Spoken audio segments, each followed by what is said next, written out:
Recently, Fox News gave a report about what a jihadi said who went to the marketplace in Mosul almost on a daily basis to cut off heads of Yazidis, apostates, and other such undesirables.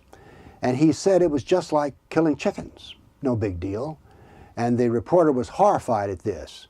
Well, I wonder with the reporter, if he'd have read the Quran, would have been horrified at what Allah says. Quran 25:44, talking about kafirs. Do you think that most of them hear or understand? They're just like animals. No, they're worse than animals. So Allah thinks that perhaps these people getting their heads cut off are worse than animals. Maybe they're chickens. Let's take another Quran verse, 8:12. Then your Lord spoke to his angels and said, I will be with you. Give strength to the believers. I will send terror into the kafirs' hearts. Cut off their heads and even the tips of their fingers. So when the jihadi's in the marketplace cutting off heads, he's doing what Allah wants. No wonder he doesn't feel bad about it, and no wonder he feels good about it. Now, let's go to the Quran and see what it has to say about kafirs. In the Meccan Quran, the message is kafirs are scum who are going to hell. Now, why are they in hell? Which is an interesting question, because in every mention, it always tells you why. There are 146 times that hell is talked about in the Quran.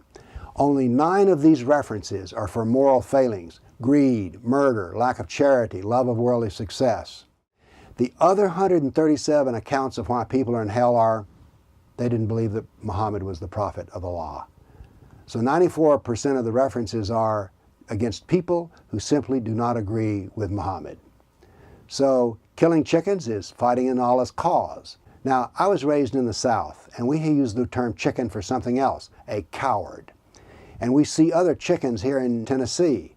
The religious leaders here in Tennessee, do they condemn killing of Christians overseas? No. They like to get together with interfaith dialogues and stand up and have their pictures taken by someone who has a hijab on while they smile sweetly. They're cowards. They're chickens.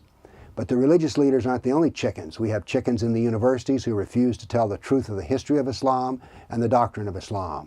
We have chickens in the media who refuse to report the truth about what's going on with Islam overseas. So we need to oppose the chicken killers, and we need to oppose the doctrine of killing chickens. And we must also condemn the chickens who are apologists who say that they love Islam and that there is no evil in it. So we need to deal with our chickens before they all come home to roost. Thank you.